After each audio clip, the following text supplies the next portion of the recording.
You know, oftentimes your questions are answered with a response that we don't have anything to give to the media.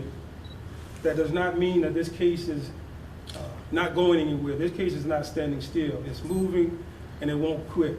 It won't stop. We are every day receiving new leads in this case, and as we stand here today, we are in the process of filing all of those leads. That brings me to why some of these people and different agencies are standing behind me.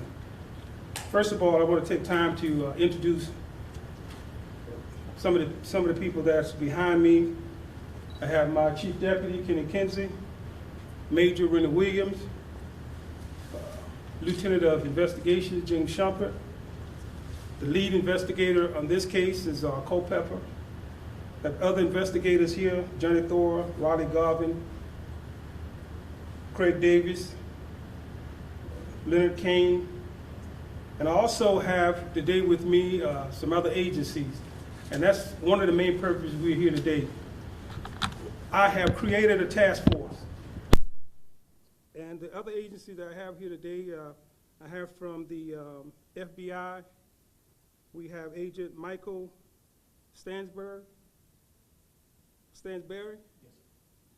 We have Agent Kenny Adcock, and we have from the Marshal Service Rick Long, and we have SLED Agent Matt Brown. We also have, anybody I'm missing here? And we have Holly Hill Chief here with us today also. I have created this task force with a combination of two teams. The agents and the agencies that I just mentioned, the FBI, the Marshal Service, and SLED, along with the Orangeburg County Sheriff's Office. This team is dedicated solely to investigate this case, the Holly Hill homicide. Today, what I will do also is provide you with a profile of the killers. And this profile came as a direct result from this task force, from the profilers from South Carolina Law Enforcement Division. Today we'll give you a preliminary profile of these individuals. But before I go forward, I want to go back to that date, the date that have us here.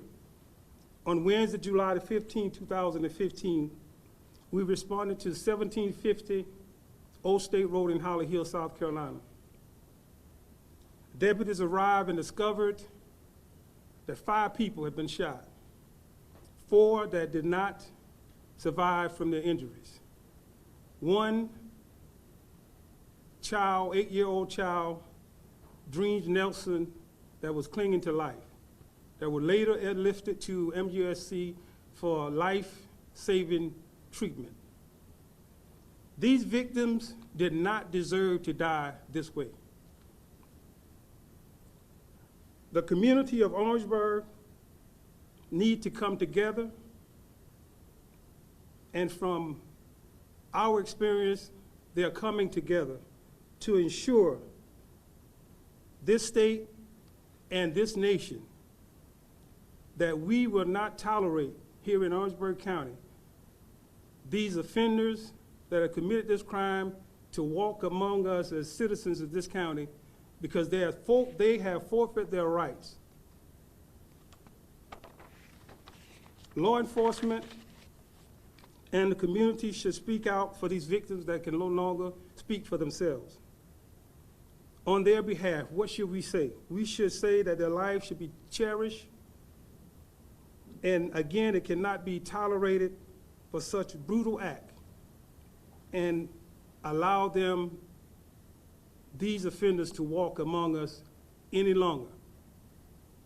The Orangeburg County community and the Holly Hill community is not that big that we cannot consider these victims as an extended family.